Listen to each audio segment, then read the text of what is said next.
So let's refresh a couple more times. 2, 3, 4. So now our count should equal to 4. So we've successfully created our function to update the count value. However, what we need to do now is we need to check whether the our IP address already exists in the table, but we haven't actually input our IP address into the table yet. So we need to do that first. So let's change this back to 0.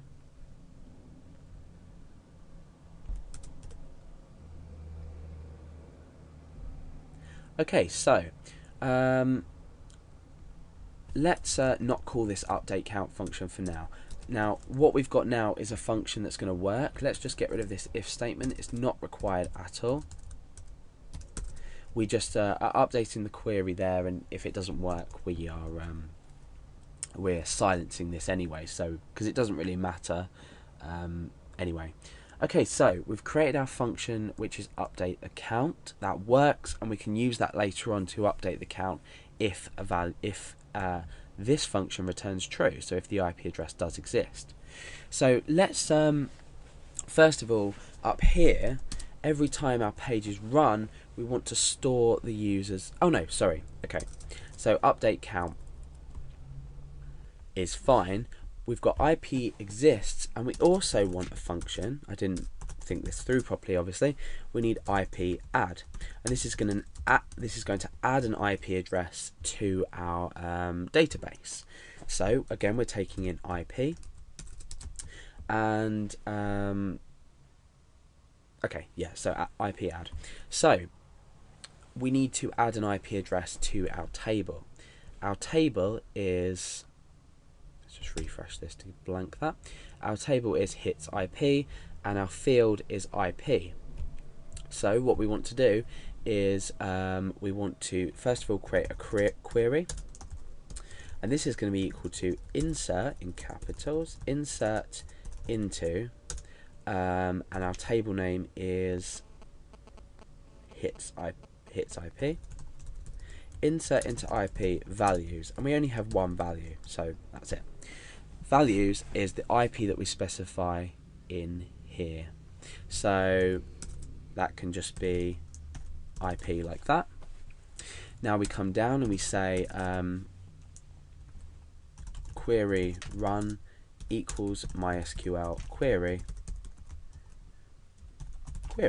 Okay, so let's just first of all get rid of that, and we need to call this function. So what we're doing is down here we're calling the function, we're saying IP add, and the IP that we want to specify is the user IP. So we call this function, the user IP, which we've grabbed from our server data, is transferred through to this function and is added to the database, because we're taking this argument here and putting it in here. Okay, so user IP is added to a database. Now let's check if this was working. Let's go back and refresh. Okay, let's go into browse, and you can see that our IP address has been added. Okay, so we also have a problem here in the fact that a duplicate entry might exist, so we might have two of the same IP address in here. However, we're going to do this later on in our if statements. We're only going to add an IP if it doesn't already exist in the database, and that's what we have. Let's just delete this function. That's what we have this function IP exists for. Now remember, we got the global user IP from here, so we're accessing this IP address from outside the function. Now we need to, I've added the IP into the IP address, so now we can check if it's there or not. So we're going to perform the check first of all while it is in there, then we're going to perform the check after I've manually deleted it. So IP exists. First thing we need to do is create a query, and the query is select IP from, and we can put these in there, select IP from hits IP, where IP is equal to user IP. Now let's run this function, and then I'll explain a bit about what we're doing. or what we're going to do.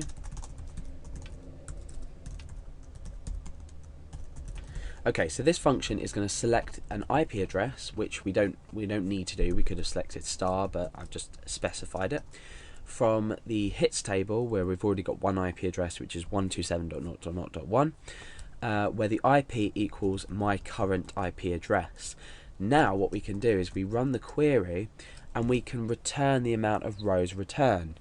Now if the rows returned is equal to 1, this means that the address already exists in the database. If we return a 0 rows, so no rows, then the IP address doesn't. And remember, we do this using the MySQL numRows function.